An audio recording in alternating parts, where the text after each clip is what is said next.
Hello everyone, this is Kundan Kumar. Welcome to learning sessions. अगर आप भी आईआईबीएफ सर्टिफिकेशंस की तैयारी कर रहे हो तो हमारे पास आईटी सिक्योरिटी का फुल कोर्स अवेलेबल है, जिसके अंदर हम आपको प्रोवाइड करवाते हैं कॉन्सेप्चुअल वीडियोस जो कि हमारे हिंदी और इंग्लिश लैंग्वेज के मिक्स में अवेलेबल होते हैं।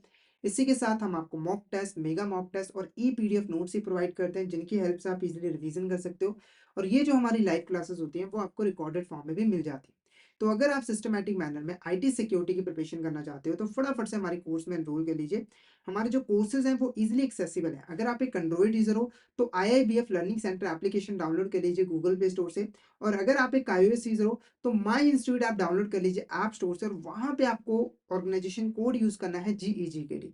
तो फटाफट से इन एप्लीकेशन को डाउनलोड कर लीजिए और हमारे कोर्सेज में एनरोल कर लीजिए।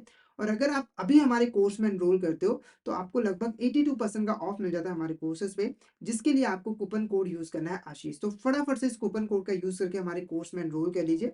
और हमारे टेलीग्राम चैनल को भी जरूर ज्वाइन कर लीजिए, क्योंकि हम इसमें एग्जाम से रिलेटेड, क्लासेस से रिलेटेड इंपॉर्टेंट अपडेट जो है वो डालते रहते हैं। और अगर आपको भी किसी भी तरह की क्वेरी आती है तो आप इस चैनल पर मैसेज कर सकते हो। तो फटाफट से हमारे टेलीग्राम चैनल को ज्वाइन कर लीजिए ताकि कोई इंपॉर्टेंट अपडेट आपसे मिस ना हो जाए। इसका लिंक आपको वीडियो के डिस्क्रिप्शन बॉक्स में मिल जाएगा। तो शुरू करते हैं आज का टॉपिक। तो आज इस लेक्चर में हम लोग regulatory mechanism in Indian banks के बारे में पढ़ने वाले हैं और इससे रिलेटेड कुछ इंपॉर्टेंट कॉन्सेप्ट्स को डिटेल में डिस्कस करने वाले हैं। तो फटाफट से सेशन को शेयर कर दीजिए अपने फ्रेंड्स के साथ, कलीग्स के साथ, ताकि वो भी इस सेशन का बेनिफिट ले सके। तो शुरू करते हैं। तो जैसे कि आप लोगों को पता है कि हमारे देश के अंदर बैंकों को रेगुलेट करने का काम कौन करता है? आरबीआई। जो रिजर्व बैंक ऑफ इंडिया है वो हमारी पूरी की पूरी बैंकिंग इंडस्ट्री को सुपरवाइज भी करता है और रेगुलेट भी करता है। ठीक है, तो यहाँ पर हम उसके बारे में ही डिटेल में यहाँ पर पढ़ेंगे। तो हमारे देश के अंदर मेनली दो एक्ट, बैंकिंग रेगुलेशन एक्ट 1949 और reserve bank of India act 1934 जो है वो बैंकिंग इंडस्ट्री को रेगुलेट करने का काम करती है। तो जो हमारा आरबीआई है, जो गवर्नमेंट है, उसके पास बैंकों को रेगुलेट करने की जो पावर है वो इन दो एक्ट से ही आती है। तो जब भी आरबीआई और गवर्नमेंट मिलकर कोई भी रूल्स एंड रेगुलेशंस बनाते हैं तो वो इन दो एक्ट की प्रोविजंस के अकॉर्डिंग ही बनाते हैं। क्लियर है? नेक्स्ट बात करते हैं रोल एंड फंक्शंस की। जो आरबीआई है उसके क्या क्या रोल्स हैं, कौन कौन से फंक्शंस उसे परफॉर्म करने पड़ते हैं। तो पहला फंक्शन देखो क्या था? Issuer of currency. हमारे देश के अंदर जो आरबीआई है वो जितने भी बैंक नोट्स हैं, ठीक है, करेंसी नोट्स हैं, उनको इशू करने का काम करता है। ठीक है, तो जितने भी नोट्स आप देखते हो उनको कौन इशू करता है? हमारा आरबीआई ही यहाँ पर इशू करता है। नेक्स्ट क्या है? Banker to other bankers. ठीक है, जैसे हम लोग को जब बैंकिंग सर्विसेज की रिक्वायरमेंट होती है तो हम बैंकों के पास जाते हैं, जैसे एचडीएफसी हो गया, एक्सिस बैंक हो गया। जब बैंकों को बैंकिंग सर्विसेज की रिक्वायरमेंट आती है तो वो जाते हैं आरबीआई के पास। ठीक है, जो जैसे नॉर्मल बैंक हमारे लिए काम करता है ऐसे ही आरबीआई बैंकों के लिए एज अ बैंकर जो है वो काम करता है। तो बैंकों को जब भी डिपॉजिट करवाना होता है, विड्रॉ करवाना होता है, लोन लेना होता है, तो वो आरबीआई के पास जाते हैं। नेक्स्ट क्या है? Regulator of foreign exchange. तो हमारे देश के अंदर जितना भी फॉरेन एक्सचेंज आता है जाता है उसको रेगुलेट करने का काम कौन करता है? हमारा आरबीआई ही करता है। एक कस्टोडियन आप इसको कह सकते हो, ये अपने पास फॉरेन एक्सचेंज रिजर्व को संभाल के रखता है। उसके बाद क्या है? Banker to the government. तो ये जो गवर्नमेंट है उसके लिए भी बैंकिंग सर्विसेज प्रोवाइड करता है। देखिए, गवर्नमेंट को जब कोई बैंकिंग सर्विस चाहिए, पैसे को डिपॉजिट करवाना है, लोन लेना है, विड्रॉ करवाना है, तो वो किसके पास जाते हैं? आरबीआई के पास जाते हैं और अकाउंट ओपन करवाते हैं। नेक्स्ट क्या? Monetary authority. जो आरबीआई है वो मॉनेटरी अथॉरिटी के तरीके से भी काम करता है, यानी कि जो मनी है, मनी की सप्लाई हमारे देश के अंदर, उसको कंट्रोल करने का काम करता है। जैसे आप लोग को पता है कि मॉनेटरी पॉलिसी जो है वो बनाता है आरबीआई। उस पॉलिसी का मेन पर्पस क्या होता है कि किसी भी टाइम हमारे देश के अंदर जो मनी सप्लाई है वो ना तो ज्यादा होनी चाहिए और ना ही कम होनी चाहिए। क्लियर है? तो नेक्स्ट क्या है? Regulator and administrator. तो इसके अंदर जो बैंकिंग इंडस्ट्री है उसको रेगुलेट करने का काम जो है आ जाता है। तो बेसिकली इस लेक्चर के अंदर हम जो रेगुलेटर का काम है आरबीआई का कैसे करता है उसके ऊपर हम डिटेल में डिस्कशन करने वाले हैं। नेक्स्ट बात करते हैं आरबीआई ओवरसीज फंक्शनिंग, मतलब कि आरबीआई किस किस बैंक की, ऑर्गेनाइजेशन की फंक्शनिंग को सुपरवाइज करता है, यानी कि रेगुलेट करता है। कौन कौन से आरबीआई की रेगुलेशन के अंडर आते हैं? तो पहला देखो क्या है? नॉर्मल कमर्शियल बैंक हो गया, अर्बन कोऑपरेटिव बैंक हो गया, रीजनल रूरल बैंक हो गया, कोऑपरेटिव बैंक हो गया, नॉन बैंकिंग फाइनेंशियल कंपनीज होगी और क्रेडिट इंफॉर्मेशन कंपनीज होगी। इन सभी को रेगुलेट करने का काम कौन करता है? आरबीआई करता है। आरबीआई के कंट्रोल के अंदर ये सभी आते हैं। अब बात करते हैं आरबीआई का जो मेन रोल है एज अ रेगुलेटर का, उसके अंदर वो कौन कौन से फंक्शंस यहाँ पर परफॉर्म करता है। ठीक है, तो पहला जो रोल है वो क्या है? Issuing licence. ठीक है, तो हमारे देश के अंदर जितनी भी बैंक ऑपरेट करती हैं तो बैंकों को आरबीआई से लाइसेंस लेना पड़ता है। यानी कि अगर बैंक अपना काम स्टार्ट करना चाहते हैं, अपने ऑपरेशंस को स्टार्ट करना चाहते हैं, तो पहले उन्हें आरबीआई के पास से लाइसेंस लेना पड़ेगा। उसके बाद ही वो अपना बैंकिंग सर्विसेज नॉर्मल पब्लिक को दे सकते हैं। ठीक है। तो जो हमारा आरबीआई है वो बेसिकली क्या करता है, जब भी कोई एप्लीकेशन आती है तो बैंकों की फाइनेंशियल पोजीशन कैसी है, मैनेजमेंट कैसी है ना, वो सारी चीज देखकर उसको लाइसेंस प्रोवाइड कर देता है। नेक्स्ट क्या है, credit control and information collection.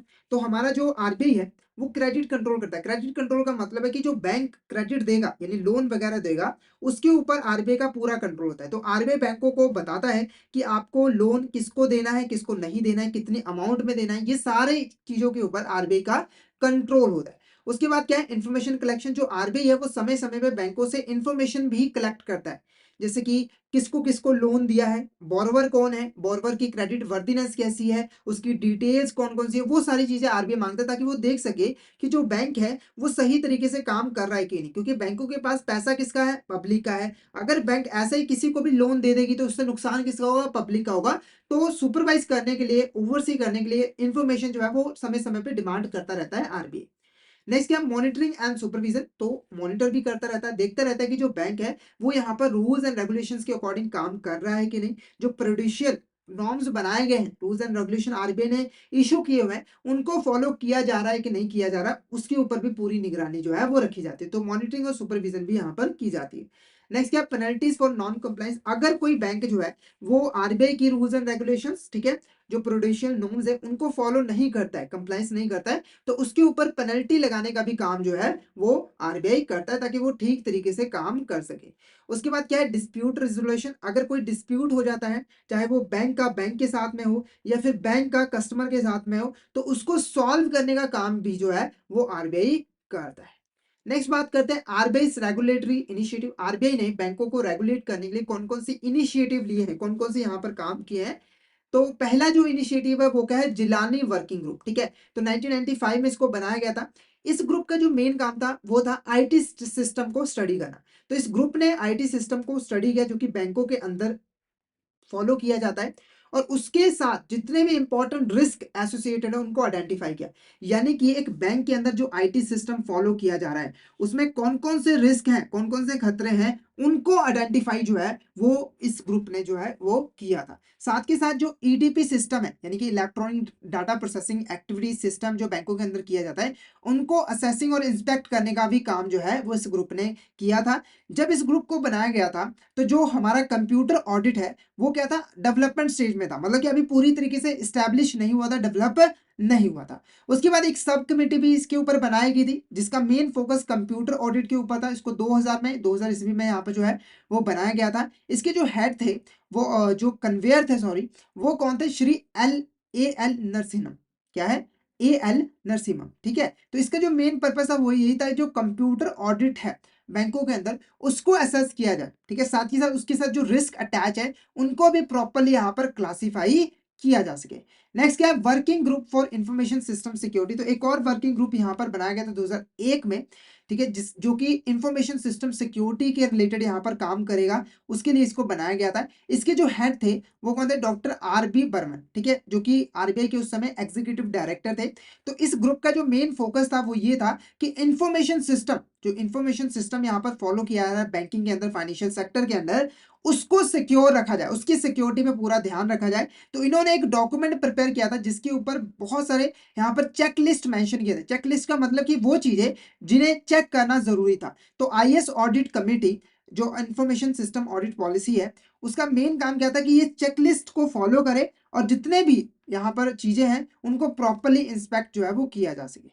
तो ये एक तरह का फाउंडेशनल गाइड के तरीके से काम करता था बैंकों के लिए, ताकि वो अपने आईएएस ऑडिट और सिक्योरिटी से रिलेटेड जितने भी इश्यूज हैं उनको यहाँ पर सॉल्व कर सके। नेक्स्ट क्या है, गोपाल कृष्णा वर्किंग ग्रुप।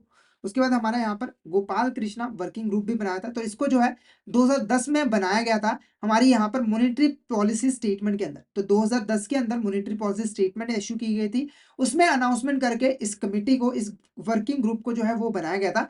इस वर्किंग ग्रुप का जो स्कोप था, ठीक है, वो यहाँ पर 2011 में स्टैब्लिश किया गया था। तो इसके अंदर बहुत सारे हमारे एरियाज जो कि आईटी सिक्योरिटी से साथ रिलेटेड है, जैसे कि आईटी गवर्नेंस हो गया, इंफॉर्मेशन सिक्योरिटी हो गया, वो सारी चीज़ों पे फोकस करना था।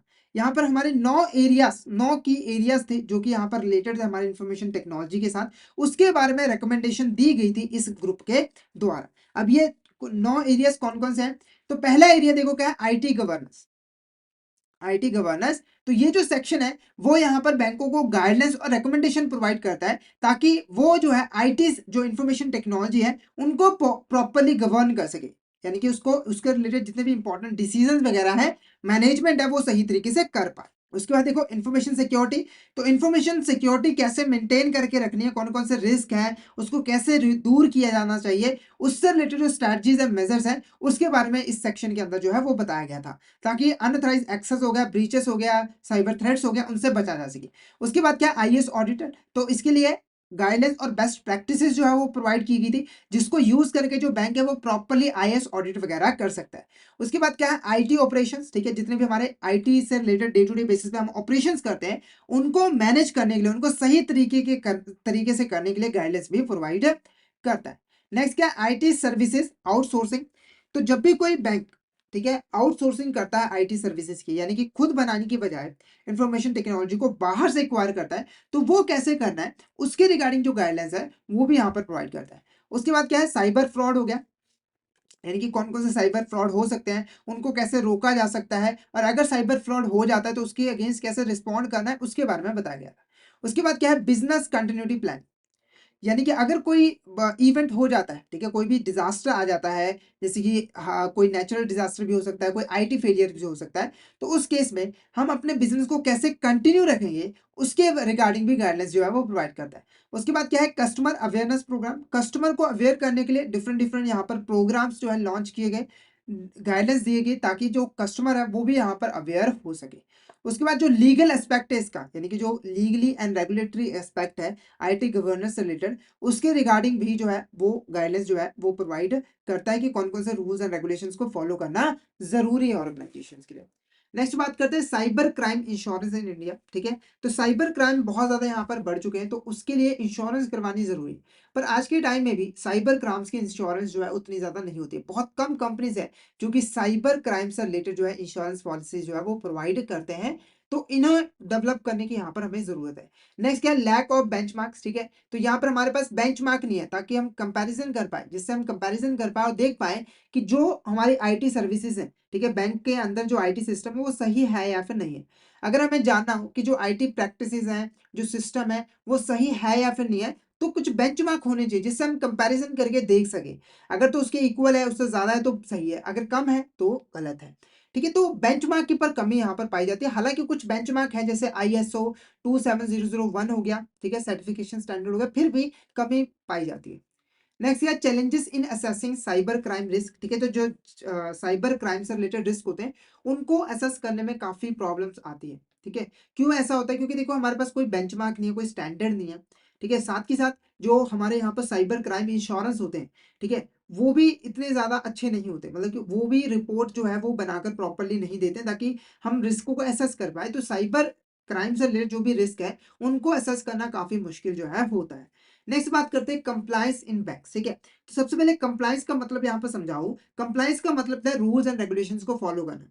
जब भी आप बैंक के अंदर जो रूल्स एंड रेगुलेशंस है उनको आप फॉलो करते हो तो माना जाता है कि आपने कंप्लायंस किया, अदरवाइज नॉन कंप्लायंस की कैटेगरी में आ जाता है। ठीक है, तो जो बैंक है उनको जो आरबीआई की गाइडेंस होते हैं, रूल्स होते हैं, उनको फॉलो करना जरूरी होता है, साथ के साथ उनकी जो अपनी ऑन इंफॉर्मेशन सिक्योरिटी पॉलिसी होती है या फिर लोकल गवर्नमेंट पॉलिसीज होती है उनको भी मानना जरूरी होता है, उनके जो रूल्स एंड रेगुलेशंस है उनको भी मानना जरूरी होता है। नेक्स्ट क्या रोल ऑफ कंप्लायंस ऑफिसर, अब कंप्लायंस ऑफिसर का रोल क्या होता है, तो सिंपली देखो आरबीआई के इंस्ट्रक्शन के अकॉर्डिंग जो बैंक है उसको अपने एक टॉप एग्जीक्यूटिव को as a compliance officer appoint करना पड़ेगा। इसका जो मेन काम है वो यही है कि बैंक के अंदर जितना भी कंप्लायंस रिस्क है उसको मैनेज करना और कोशिश करना कि रूल्स एंड रेगुलेशंस को सही तरीके से फॉलो किया जाए। अब कंप्लायंस रिस्क क्या होता है, जब बैंक नॉन कंप्लायंस करती है और उसकी वजह से उसके बिजनेस के ऊपर, प्रॉफिट के ऊपर, रेपुटेशन के ऊपर नुकसान आता है, नेगेटिव इंपैक्ट पड़ता है, वो हमारा कंप्लायंस रिस्क जो है वो कहलाता है। तो बैंकों को जो कंप्लायंस ऑफिसर उसका काम है कि वो कोऑर्डिनेशन बढ़ा के कंप्लायंस से रिलेटेड जो भी इश्यूज हैं,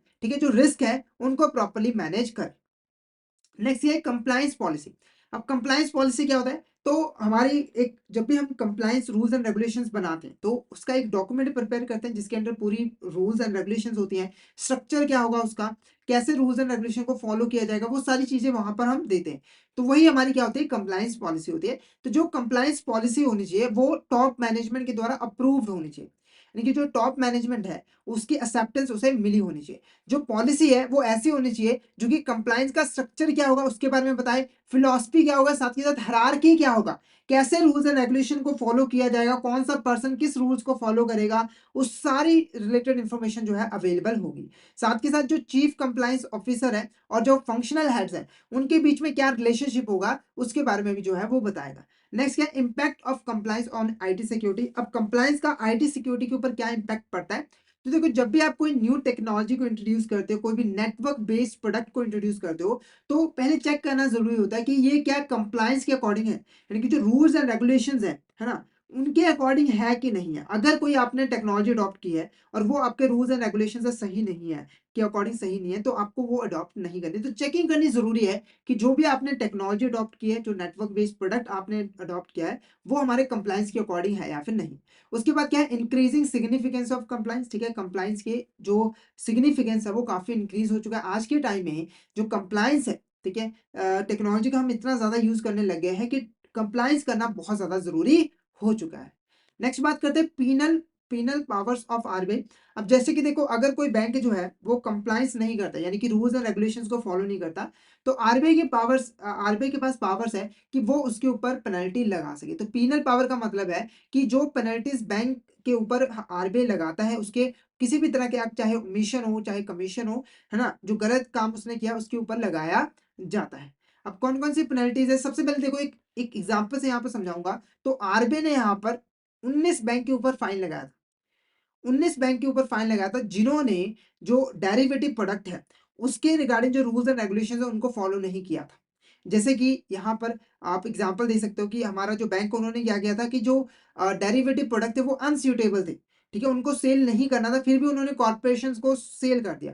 या फिर हमने जो बैंक है उन्होंने प्रोडक्ट को सेल कर दिया पर उन्होंने वेरिफिकेशन ही नहीं किया, ठीक है, एक्सपोजर का वेरिफिकेशन ही नहीं किया। साथ के साथ ऐसी कंपनीज को डेरिवेटिव प्रोडक्ट सेल कर दिया जिसके पास रिस्क मैनेजमेंट की प्रैक्टिसेस है ही नहीं, पॉलिसीज उसने बनाई नहीं है, ठीक है, रिस्की कंपनी में यानी कि इन्वेस्टमेंट कर दी। तो ऐसी जो गलतियां हैं उसके ऊपर ध्यान में रख के जो आरबीआई उसने 19 बैंकों के ऊपर जो है यहाँ पर पेनल्टी लगाई थी। उसके बाद क्या है, powers over non banking finance company. तो जो नॉन बैंकिंग फाइनेंस कंपनीज है, ठीक है, जो बैंकिंग जैसी ही सर्विसेज प्रोवाइड करते हैं पर जिनके पास प्रॉपर लाइसेंस नहीं होता है, ठीक है, वो उनके ऊपर भी आरबीआई का पूरा कंट्रोल होता है। अगर एनबीएफसी सही तरीके से काम नहीं करता, रूल्स एंड रेगुलेशन को फॉलो करके काम नहीं करता, तो उसको बंद भी कर सकती है आरबीआई, ठीक है, उनको प्रोहिबिट कर सकती है अपने फंक्शंस को परफॉर्म करने के लिए। उसके बाद अगर किसी भी तरह की इनकरेक्ट इन्फॉर्मेशन दी जाती है बैंकों के द्वारा आरबीआई को, तो उसके रिगार्डिंग भी पेनल्टी जो है वो लगा सकती है। नेक्स्ट बात करते हैं RBI regulatory mechanism already in place, यानी कि अभी इस टाइम जो आरबीआई के कौन कौन से रेगुलेटरी मैकेनिज्म जो है वो वर्क करें। तो पहला क्या है, RBI regulatory and supervisory architecture. जो आरबीआई है वो अपने रेगुलेटरी और सुपरवाइजरी आर्किटेक्चर को जो है समय के साथ जो है इनहांस करता है, ताकि इंटरनेशनल लेवल पे जो स्टैंडर्ड्स हैं उनको बैंक के ऊपर जो है लेवी किया जा सके और बैंक उसको फॉलो करे और वो अच्छे तरीके से काम जो है वो कर सके। तो आरबीआई का फोकस है कि जो इंटरनेशनल लेवल पे जो स्टैंडर्ड्स हैं उनको जो है हमारी बैंकों के द्वारा जो है फॉलो किया जाना चाहिए, ताकि जो हमारे बैंक है वो ज्यादा कॉम्पिटिटिव बन सके, एफिशिएंट बन सके। ठीक है, तो जब बैंक इन इंटरनेशनल लेवल पे बेस्ट प्रैक्टिसेस और स्टैंडर्ड्स को फॉलो करती है तो हमारा जो कस्टमर है वो प्रोटेक्ट रहता है, ठीक है, उसकी जो इंटरेस्ट है वो प्रोटेक्ट रहते हैं। नेक्स्ट क्या है, स्ट्रेंथनिंग इंटरनल कंट्रोल। तो आरबीआई जो है गाइडलाइंस इशू करता है ताकि बैंकों का जो इंटरनल कंट्रोल है, ठीक है, जो फंक्शंस परफॉर्म किए जाते हैं उनको कंट्रोल करने का जो बैंक का खुद का सिस्टम है वो स्ट्रॉन्ग यहाँ पर जो है वो बन सके। ठीक है, तो जितने भी यहाँ पर इश्यूज होते हैं जैसे कि करप्शन हो गया, मॉल प्रैक्टिसेस हो गया, फ्रॉड हो गया, उनको मैनेज करने के लिए, ठीक है, हमारा जो बैंक है आरबीआई है वो बैंकों को इंस्ट्रक्शन प्रोवाइड करता है। नेक्स्ट है कंप्लायंस बियॉन्ड आईसीआईएस सिक्योरिटी। तो हमारा जो आरबीआई है वो आईसी सिक्योरिटी के अलावा भी बहुत सारे जो रूल्स एंड रेगुलेशंस है, गाइडलाइंस है वो इशू करता है, जैसे कि एंटी मनी लॉन्ड्रिंग के बारे में हो गया, know your customer KYC regulations के बारे में हो गया, तो इनके रिगार्डिंग भी वो गाइडलाइंस इशू करता रहता है। उसके बाद क्या है, गाइडलाइंस फॉर फ्रॉड प्रिवेंशन। तो फ्रॉड को प्रिवेंट करने के लिए भी गाइडलाइंस इशू करता है। जैसे कि आरबीआई कहता है बैंकों को कि आप अपनी जो पॉलिसीज है, फ्रॉड प्रिवेंशन की जो पॉलिसीज है उनको समय के साथ मॉडिफाई करो, ताकि जो फ्रॉड डिटेक्शन और रिपोर्टिंग की जो समस्या है वो यहाँ पर सॉल्व हो सके, आप फ्रॉड को जल्दी से जल्दी डिटेक्ट कर पाओ और उसको प्रिवेंट भी कर सको। तो आपको अपनी पॉलिसी में जो है वो चेंजेस लाना है, उसको मॉडिफाई करना है। उसके बाद क्या है, RBI role in micro finance institution. तो आरबीआई का जो रोल है वो माइक्रो फाइनेंस इंस्टीट्यूशन के ऊपर भी है। जैसे हमने देखा था जो माइक्रो फाइनेंस इंस्टीट्यूशन है उसके ऊपर भी रेगुलेशन का काम आरबीआई ही करता है। तो micro finance related important concept जैसे कि टेन्योर ऑफ लोन क्या होगा, रीपेमेंट शेड्यूल्स क्या होंगे, प्रोसेसिंग फीस क्या होंगी, उनके बारे में गाइडेंस जो है वो आरबीआई प्रोवाइड करता है। नेक्स्ट क्या है, revised KYC and AML guidance. तो जो आरबीआई उन्होंने अपने जो केवाईसी और एएमएल गाइडेंस है उनको काफी यहाँ पे जो है रिवाइज किया है। जैसे कि कस्टमर रिस्क कैटेगराइजेशन पे फोकस किया गया है और साथ के साथ उसको रिव्यू करने पे भी फोकस किया गया है। जैसे आप लोग को पता है कि बैंकों के लिए जरूरी है कि वो अपने कस्टमर को लो, मीडियम और हाई रिस्क में कैटेगराइज करे। साथ के साथ हर 6 महीने में उसको रिव्यू भी करे कि कौन सा पर्सन किस कैटेगरी से बिलोंग जो है वो करता है। ठीक है, साथ के साथ जो कस्टमर की आइडेंटिफिकेशन डाटा है उसे भी अपडेट करना जरूरी है। अगर लो रिस्क कस्टमर है तो 5 साल का पीरियड है, हर 5 साल में जो है उसका डाटा अपग्रेड करना है। अगर मीडियम और हाई कस्टमर है तो उसके केस में 2 साल का है। उसके बाद अगर कोई कंपनी जो है, कोई बैंक जो है वो अपने देश से किसी दूसरे देश में भी काम करती है तो उस केस में क्या होगा कि जहां पर भी कॉन्ट्राडिक्शन होगा होम और होस्ट कंट्री के केवाईसी और एएमएल रूल्स के अंदर, तो कंपनीज को सबसे ज्यादा जो स्ट्रिक्ट लॉज होंगे, चाहे वो होम के हो चाहे होस्ट कंट्री को, उसे फॉलो करना जरूरी होगा। साथ के साथ बैंकों के लिए जब भी वो जो है पर्सोनल को रिक्रूट करें, हायर करें, तो प्रॉपर स्क्रीनिंग सिस्टम का होना भी जरूरी होता है। नेक्स्ट क्या है, आरबीआई विजन डॉक्यूमेंट 2011-17। तो इस डॉक्यूमेंट को ले आने का जो आरबीआई का पर्पस था वो यही था कि जो आईटी है, इंफॉर्मेशन टेक्नोलॉजी है, उसका यूज सिर्फ और सिर्फ आईटी डिपार्टमेंट में नहीं होना चाहिए। जो बाकी के फंक्शंस हैं जैसे कि एमआईएस रेगुलेटरी रिपोर्टिंग हो गया, रिस्क मैनेजमेंट हो गया, फाइनेंशियल इंक्लूजन हो गया, वहां पर भी यूज करा। यानी कि बैंकों को ज्यादातर फंक्शंस में इंफॉर्मेशन टेक्नोलॉजी का यूज करना चाहिए। साथ ही साथ एम्फेसिस किया गया था इंटरनल कंट्रोल के ऊपर, रिस्क मिटिगेशन के ऊपर और बिजनेस कंटिन्यूटी प्लान्स के ऊपर भी। नेक्स्ट बात करते हैं साइबर सिक्योरिटी इनिशिएटिव की। तो साइबर सिक्योरिटी को मेंटेन करने के लिए आरबीआई ने 2015 के अंदर एक आईटी सब्सिडरी को बनाने का अनाउंसमेंट किया। यानी कि एक सेपरेट आईटी सब्सिडरी बनाई जाएगी जिसका मेन काम क्या होगा, बैंकों के अंदर इंफॉर्मेशन सिक्योरिटी और आईटी रिलेटेड जितने भी इश्यूज हैं उनको सुपरवाइज और उसके रिगार्डिंग पॉलिसीज को फॉर्मुलेट करने का काम इस सब्सिडरी का होगा, ताकि साइबर सिक्योरिटी पे और अच्छे तरीके से निगरानी रखी जा सके। नेक्स्ट क्या है, अवेयरनेस ऑन साइबर क्राइम्स। तो साइबर क्राइम से रिलेटेड जो हमारे कस्टमर है ना, जो पब्लिक है उसके अंदर अवेयरनेस फैलाने, तो आरबीआई उसके रिगार्डिंग कई सारे वार्निंग मैसेजेस और नोटिफिकेशन जो है वो पब्लिक को इशू करता रहता है ताकि पब्लिक यहाँ पर अवेयर हो सके। तो डिफरेंट डिफरेंट फ्रॉड जैसे कि फिशिंग फ्रॉड हो गया, रिलीविंग रिवीलिंग यूजर क्रेडेंशियल्स हो गया, असेसिंग बैंक अकाउंट्स हो गया अनट्रस्टेड सोर्सेस से, तो इसके रिगार्डिंग जो गाइडलाइंस है वो आरबीआई देता रहता है। क्लियर है, तो यहाँ पर हमने डिटेल में आरबीआई के बारे में पढ़ लिया था और उसके रेगुलेटरी जो फंक्शंस है उसके बारे में पढ़ लिया। नेक्स्ट देखो हमारा क्या है यहाँ पर, securities exchange board of India, जिसको हम शॉर्ट में सेबी भी कहते हैं। तो सेबी को बनाया गया था हमारे देश के अंदर जो सिक्योरिटीज मार्केट है उनको रेगुलेट करने के लिए। तो सिक्योरिटीज मार्केट के अंदर जितने भी जो हमारे इन्वेस्टर है, जो भी पैसा इन्वेस्ट करते हैं, वो हमारा सेफ रहे, इसके लिए जो सेबी है वो पूरी की पूरी सिक्योरिटीज मार्केट को रेगुलेट करता है और उसको डेवलप करने का काम भी जो है वो यहाँ पर करता है। अब इसके अगर हम फॉर्मेशन की बात करें तो सेबी को सबसे पहले 1988 में जो है वो बनाया गया था। और जब इसको 1988 में बनाया गया था तो सेबी एक नॉन स्टैच्यूटरी बॉडी थी। नॉन स्टैच्यूटरी का मतलब कि इसके पास इतनी ज्यादा पावर्स नहीं थी। ठीक है, उसके बाद 1992 में इसको बनाने के लिए सेबी एक्ट 1992 यहाँ पर जो है वो बनाया गया था। और इससे जो है वो जो हमारा सेबी है उसको स्टैच्यूटरी पावर्स मिली थी ताकि वो सिक्योरिटीज मार्केट को और बेहतर तरीके से जो है वो रेगुलेट कर सके। इसके जो हेडक्वार्टर्स है वो हमारे यहाँ पर मुंबई में है। ठीक है, उसके बाद इसके रीजनल ऑफिसर दिल्ली, कोलकाता, चेन्नई के अंदर है। नेक्स्ट अगर फंक्शंस की बात करें कि जो सेबी है वो कौन कौन से यहाँ पर फंक्शंस परफॉर्म करता है, तो मेनली देखो सेबी के यहाँ पर 3 इंपॉर्टेंट फंक्शंस होते हैं। पहला क्या है, प्रोटेक्टिव फंक्शन, दूसरा क्या है, रेगुलेटरी फंक्शन, और तीसरा क्या है, डेवलपमेंट फंक्शन। तो एक एक करके इन फंक्शंस के बारे में बात करते हैं। तो पहला जो फंक्शन है वो क्या है, प्रोटेक्टिव फंक्शन। ठीक है, तो प्रोटेक्टिव फंक्शन के अंदर जो हमारा सेबी है वो जो हमारे इन्वेस्टर है उनको प्रोटेक्ट करके रखता है ताकि जो उनका पैसा इन्वेस्ट किया गया है वो यहाँ पर सेफ रखे। तो इसके अंदर कौन कौन सी चीजें होती हैं, सबसे पहले देखो जो सेबी है वो इनसाइडर ट्रेडिंग को रोकता है, उसको प्रोहिबिट करता है। इनसाइडर ट्रेडिंग का मतलब क्या होता है, जब कंपनी के मेंबर ठीक है, वो ट्रेडिंग करते हैं। यानी कि वो पर्सन जो कि ऑलरेडी हमारे कंपनी से बिलॉन्ग करते हैं, कंपनी के बारे में बहुत कुछ जानते हैं, जब वो ट्रेडिंग करते हैं तो वो हमारा इनसाइडर ट्रेडिंग होता है। जैसे एग्जांपल के मान के चलो, कंपनी का जो डायरेक्टर है, उसे पता है कंपनी के शेयर्स कब ऊपर जाएँगे, कब नीचे आएँगे। तो अगर डायरेक्टर जो है, वो यहाँ पर ट्रेडिंग करता है अपनी कंपनी को, तो वो हमारा इनसाइडर ट्रेडिंग जो है वो कहलाता है। अब इनसाइडर ट्रेडिंग से होता क्या है, जो हमारे इन्वेस्टर्स होते हैं उनका लॉस हो जाता है, ठीक है? क्योंकि जो इनसाइडर पर्सन है उनका तो बेनिफिट हो गया, पर जो इन्वेस्टर है उनका यहाँ पे लॉस होता है, तो इसको रोकता है। नेक्स्ट है check price reading. Check price reading क्या होता है? जब हम अननेचुरल तरीके से किसी कंपनी के जो शेयर्स के प्राइस हैं, उनको बढ़ा देते हैं या फिर कम कर देते हैं। जैसे एग्जांपल के मान के चलो कि एक कंपनी है, नॉर्मल थी, पर मार्केट के अंदर किसी ने अफ़वाह फैला दी कि इसके जो शेयर्स हैं वो डबल हो जाएँगे अगले दिन। तो उससे क्या हुआ कि मार्केट में जो हमारे पर्सन है, इन्वेस्टर हैं, उन्होंने शेयर्स की डिमांड ज़्यादा कर दी, जिससे उसका प्राइस हाई हो गया।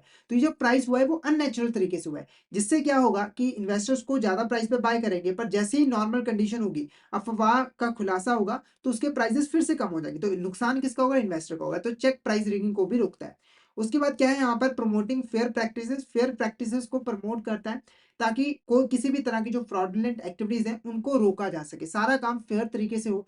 उसके बाद फाइनेंशियल एजुकेशन प्रोवाइड करता है हमारे इन्वेस्टर को, ठीक है? चाहे वो ऑनलाइन हो, चाहे ऑफलाइन सेशन के द्वारा, ताकि वो इन्वेस्ट अच्छे तरीके से कर सके।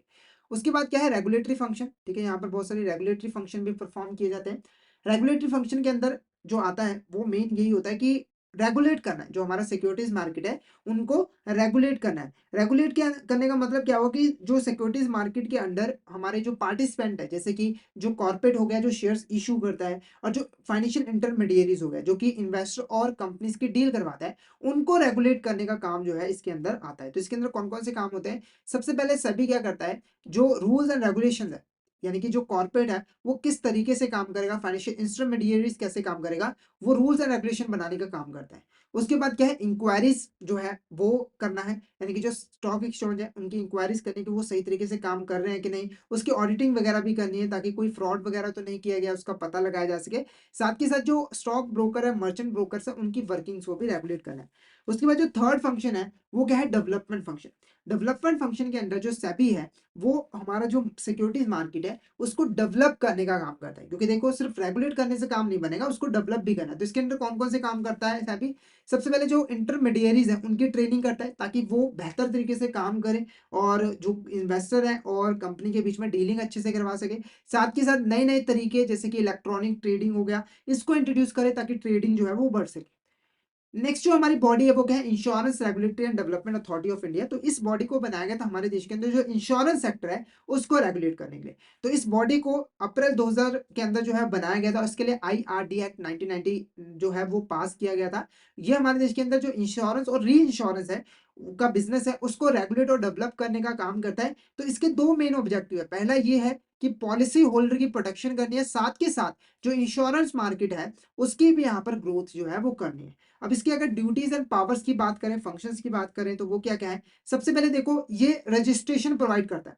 यानी कि जो हमारे जो इंटरमीडिएरीज़ हैं, जो हमारी कंपनीज़ हैं, ठीक है? उनको रजिस्ट्रेशन देता है, साथ के साथ रजिस्ट्रेशन को रिन्यू भी करता है। अगर उसमें किसी भी तरह की मॉडिफिकेशन करवानी है, विथड्रॉ करवाना है रजिस्ट्रेशन, तो वो भी करके देता है। उसके बाद जो पॉलिसी होल्डर है, उसको प्रोटेक्ट करता है। साथ के साथ क्वालिफिकेशन क्या होगी, कोड ऑफ कंडक्ट क्या होगा, प्रैक्टिकल ट्रेनिंग क्या होगी एक इंटरमीडिएरी की, वो भी यहाँ पर बताता है। साथ ही साथ जो प्रोफेशनल ऑर्गेनाइजेशंस होती हैं, उनको प्रमोट करने का काम, उनको रेगुलेट करने का काम भी करता है, और इंस्पेक्शन भी करता है, इन्वेस्टिगेशंस भी करता है, जितने भी हमारे इंश्योरेंस है, इंटरमीडिएरीज है, ताकि देखा जा सके कि वो सही तरीके से, फेयर तरीके से ऑपरेट कर रहे हैं कि नहीं। साथ के साथ जो मैनर है, ठीक है, जो बुक्स ऑफ अकाउंट को प्रिपेयर करने का जो फॉर्म है, जो मैनर है, उसको भी डिसाइड करता है, बताता है।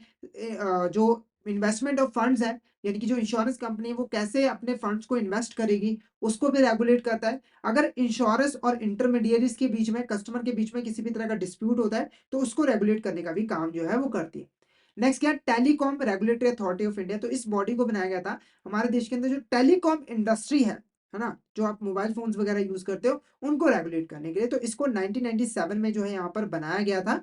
अब ये इनडायरेक्टली जो है बैंकिंग एंड फाइनेंशियल रेगुलेशन को अफेक्ट करता है, मतलब डायरेक्टली इसका रोल नहीं होता, इनडायरेक्ट वे से। उसके बाद national telecom policy and objective. तो पहली जो पॉलिसी है वो 1994 में बनाई गई थी। उसके बाद इस पॉलिसी को 1999 में रिवाइज किया गया था। उसके बाद एक ब्रॉडबैंड पॉलिसी भी 2004 में लेके आई थी। इस पॉलिसी का जो मेन पर्पस है वो यही था कि कंज्यूमर के इंटरेस्ट को प्रोटेक्ट किया जा सके, साथ के साथ जो टेलीकॉम इंडस्ट्री है उसको भी ग्रोथ की जा सके। नेक्स्ट क्या है, रेगुलेटरी गाइडेंस एंड कंप्लाइंस। ठीक है, तो जो रेगुलेटरी गाइडलाइंस है, रूल्स एंड रेगुलेशंस है, उनको भी फॉलो करना जो है वो जरूरी है। नेक्स्ट क्या है, सिक्योरिटी टेक्नोलॉजी रेगुलेशंस। तो यहाँ पर कई सारे रेगुलेशन भी इंट्रोड्यूस किए गए थे ट्राई के द्वारा, जैसे कि telecom unsolicited commercial telecommunication regulation, communication regulation 2007। इसके लिए बनाया गया था ताकि जो अनसॉलिटेड कमर्शियल कम्युनिकेशन है उनको कर्बिंग, उनकी जो कर्बिंग है वो यहाँ पर की जा सके। तो जितने भी हमारे यहाँ पर क्राइम डिटेक्शन, जो क्राइम्स होते हैं, ठीक है, उनको डिटेक्ट करने में, प्रिवेंट करने में काफी हेल्पफुल होती है। देखो, जब भी क्राइम होता है तो हम जनरली क्या करते हैं, जो मोबाइल रिकॉर्ड्स होते हैं वो सर्च करते हैं ताकि पता लग सके कनेक्शंस का। तो जो ट्राई है वो सारे मोबाइल रिकॉर्ड्स को अपने पास स्टोर करके रखता है और जो काम आते हैं इन्वेस्टिगेशन के टाइम पर। नेक्स्ट या call detail record. Call detail record basically क्या है, तो जो भी एक मोबाइल फोन के अंदर, टेलीफोन के अंदर जो भी कॉल से रिलेटेड डाटा है उसको जो है इसके अंदर रिकॉर्ड करके रखा जाता है। जैसे कि कौन कौन से नंबर डायल किए गए थे, ठीक है, कॉल स्टार्ट कब हुई थी, एंड कब हुआ था, वो सारी इंफॉर्मेशन इसके अंदर होते हैं। इसके अलावा कॉल मैनेजमेंट रिकॉर्ड्स भी होते हैं जिसके अंदर हम कुछ एडिशनल डिटेल जैसे कि जिटर्स हो गया, लॉस्ट पॉकेट्स हो गया, डाटा सेंट हो गया, ये सारी चीजें भी हम रिकॉर्ड मेंटेन करके रखते हैं। नेक्स्ट एक्ट हमारा यहाँ पे देखो क्या है, इंफॉर्मेशन टेक्नोलॉजी एक्ट 2000। क्या है, इंफॉर्मेशन टेक्नोलॉजी एक्ट 2000। ठीक है, अब ये जो एक्ट है वो यहाँ पर 2000 के अंदर जो है वो पास किया गया था। ये जो लॉ है वो प्राइमरी डील करता है साइबर क्राइम और ई कॉमर्स के साथ। क्या है, प्राइमरी हमारे देश के अंदर जितने भी साइबर क्राइम्स होते हैं, ई कॉमर्स से रिलेटेड रूल्स एंड रेगुलेशंस होते हैं, वो इंफॉर्मेशन टेक्नोलॉजी एक्ट उसके रिगार्डिंग रूल्स एंड रेगुलेशन बनाता है। अगर हम इसके फीचर्स की बात करें तो इसके फीचर्स कौन कौन से हैं, तो पहला इंपॉर्टेंट फीचर क्या है, legal recognition of electronic record.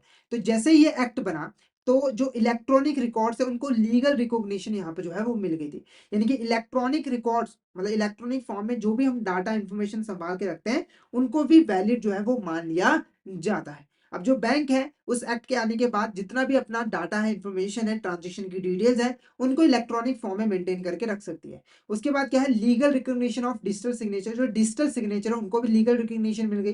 यानी कि अगर कोई अथेंटिकेशन करनी है, कहीं दूर पर्सन बैठा है, तो वो डिजिटल सिग्नेचर भी यहाँ पर कर सकता है। उसके बाद क्या है, submission of forms in electronic means. जो फॉर्म्स है, एप्लीकेशंस है किसी भी सर्विसेज को लेने के लिए, जैसे डिपॉजिट हो गया, विड्रॉवल हो गया, तो वो हम एप्लीकेशन जो है वो ऑनलाइन भी जमा करवा सकते हैं। उसके बाद क्या है, रिसिप्ट और पेमेंट फी और चार्जेस। तो जो भी पेमेंट फी हो गया, रिसिप्ट हो गया, है ना, वो भी हम ऑनलाइन जो है वो कर सकते हैं।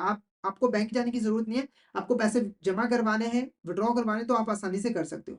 उसके बाद आप इलेक्ट्रॉनिक रिकॉर्ड को रिटेन करके भी रख सकते हैं। यानी कि अगर आपने जो भी ट्रांजेक्शन की डिटेल्स है उनको इलेक्ट्रॉनिक फॉर्म में अपने पास मेंटेन करके रखा है, तो आपको एडिशनल और कुछ रिकॉर्ड मेंटेन करने की जरूरत नहीं होती है। नेक्स्ट क्या है, अमेंडमेंट इन अदर एक्ट। ठीक है, अब जैसे ही ये एक्ट बना तो हमारे कुछ और एक्ट से जिसके अंदर कुछ अमेंडमेंट्स करने की रिक्वायरमेंट हुई, कुछ यहाँ पर चेंजेस करने की रिक्वायरमेंट्स हुई। ठीक है, अब ये अमेंडमेंट क्या है, तो सबसे पहला जो एक्ट है वो क्या है, इंडियन पीनल कोड। क्या है, इंडियन पीनल कोड। ठीक है, तो इंडियन पीनल कोड में अमेंडमेंट की गई कि अब से जो इलेक्ट्रॉनिक रिकॉर्ड्स होंगे उनको भी डॉक्यूमेंट जो है वो ट्रीट किया जाएगा। यानी कि पहले क्या होता था कि जो फिजिकल डॉक्यूमेंट होते थे उसी को सिर्फ डॉक्यूमेंट माना जाता था, उसको आप कोर्ट में पेश कर सकते थे। पर इस एक्ट के आने के बाद ये अमेंडमेंट की गई और अब क्या होगा कि जो इलेक्ट्रॉनिक रिकॉर्ड्स है उन्हें भी डॉक्यूमेंट जो है वो माना जाएगा। ठीक है, तो लीगल प्रोटेक्शन यहाँ पर मिल गई, आप कह सकते हो, इलेक्ट्रॉनिक रिकॉर्ड्स को। उसके बाद क्या है, इंडियन एविडेंस एक्ट 1872 में अमेंडमेंट की गई थी। अब इसमें क्या अमेंडमेंट की गई थी, आज के बाद जो भी इलेक्ट्रॉनिक रिकॉर्ड्स हैं उनको भी एज अ एविडेंस जो है वो प्रोड्यूस किया जा सकता है। यानी कि अगर अब कोई कार्रवाई चल रही है तो इलेक्ट्रॉनिक रिकॉर्ड्स को भी एज अ एविडेंस हम कोर्ट में पेश कर सकते हैं। उसके बाद क्या है, bankers books of evidence act 1891, इसको भी इंट्रोड्यूस किया गया था। अब इसके अकॉर्डिंग क्या है कि अगर हमारे जो बैंकर्स हैं वो इलेक्ट्रॉनिक फॉर्म में अपने डाटा को स्टोर करके रखते हैं, एडुकेट सिस्टम मेंटेन करके रखते हैं इलेक्ट्रॉनिक फॉर्म में, तो उन्हें फिजिकल फॉर्म में कोई भी डाटा को मेंटेन करके रखने की जरूरत नहीं होती है। उसके बाद आईटी एक्ट 2008 आया हमारा। ये बेसिकली क्या है, जो हमारा आईटी एक्ट 2000 है उसी में थोड़ी अमेंडमेंट की गई थी, नए सेक्शन यहाँ पर ऐड किए गए थे।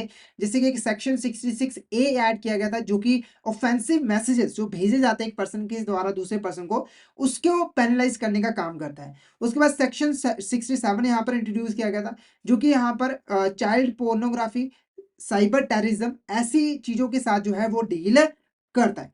तो यहाँ पर हमारा जो रेगुलेटरी फ्रेमवर्क है, ठीक है, मैकेनिज्म है बैंकों के अंदर, चैप्टर यहाँ पर पूरा होता है। तो आई होप आपको यहाँ तक क्लियर हो गया होगा। अगर आपको किसी भी तरह का डाउट आता है तो आप चैट बॉक्स में मैसेज करके पूछ सकते हो, और अगर आपको क्लियर है तो फटाफट से एक बार चैट बॉक्स में मैसेज करके जरूर बता दीजिएगा कि आपको यहाँ तक क्लियर। और अगर आप सिस्टमैटिक मैनर में आईटी सिक्योरिटी की प्रिपरेशन करना चाहते हो तो फटाफट से हमारे कोर्स में एनरोल कर लीजिए, जिसमें हम आपको प्रोवाइड करवाते हैं कॉन्सेप्चुअल वीडियोस जो कि हमारे हिंदी और इंग्लिश लैंग्वेज के मिक्स में अवेलेबल होते हैं। इसी के साथ हम आपको mock test, mega mock test और ई पीडीएफ नोट्स ही प्रोवाइड करते हैं, जिनकी हेल्प से आप इजीली रिवीजन कर सकते हो। और ये जो हमारी लाइव क्लासेस होती हैं वो आपको रिकॉर्डेड फॉर्म में भी मिल जाती हैं। तो अगर आप सिस्टमैटिक मैनर में आईटी सिक्योरिटी की प्रिपरेशन करना चाहते हो तो फटाफट से हमारे कोर्स में एनरोल कर लीजिए। हमारे जो कोर्सेज हैं वो इजीली एक्सेसिबल हैं। अगर आप एक एंड्रॉइड यूजर हो तो IIBF learning centre application download कर लीजिए गूगल प्ले स्टोर से। और अगर आप एक iOS यूजर हो तो माई इंस्टीट्यूट ऐप डाउनलोड कर लीजिए ऐप स्टोर से, और वहाँ पे आपको ऑर्गेनाइजेशन कोड यूज करना है GEGKT। तो फटाफट से इन एप्लीकेशन को डाउनलोड कर लीजिए और हमारे कोर्सेज में एनरोल कर लीजिए। और अगर आप अभी हमारे कोर्स में एनरोल करते हैं तो आपको लगभग 82% का ऑफ मिल जाता है हमारे कोर्सेज पे, जिसके लिए आपको कूपन कोड यूज करना है आशीष। तो फटाफट से इस कूपन कोड का यूज करके हमारे कोर्स में एनरोल कर लीजिए, और हमारे टेलीग्राम चैनल को भी जरूर ज्वाइन कर लीजिए, क्योंकि हम इसमें एग्जाम से रिलेटेड, क्लासेस से रिलेटेड इंपॉर्टेंट अपडेट जो है वो डालते रहते हैं। और अगर आपको भी किसी भी तरह की क्वेरी आती है तो आप इस चैनल पे मैसेज कर सकते हो। तो फटाफट से हमारे टेलीग्राम चैनल को ज्वाइन कर लीजिए ताकि कोई इंपॉर्टेंट अपडेट आपसे मिस ना हो जाए। इसका लिंक आपको वीडियो के डिस्क्रिप्शन बॉक्स में मिल जाएगा। तो आज के लिए इतना ही। अगर सेशन अच्छा लगा हो तो सेशन को लाइक कर देना, हमारे चैनल को सब्सक्राइब कर देना, और शेयर जरूर कर देना अपने फ्रेंड्स के साथ, कलीग्स के साथ, ताकि वो भी इस सेशन का बेनिफिट ले सके। Thank you so much everyone, मिलते हैं नेक्स्ट क्लास में।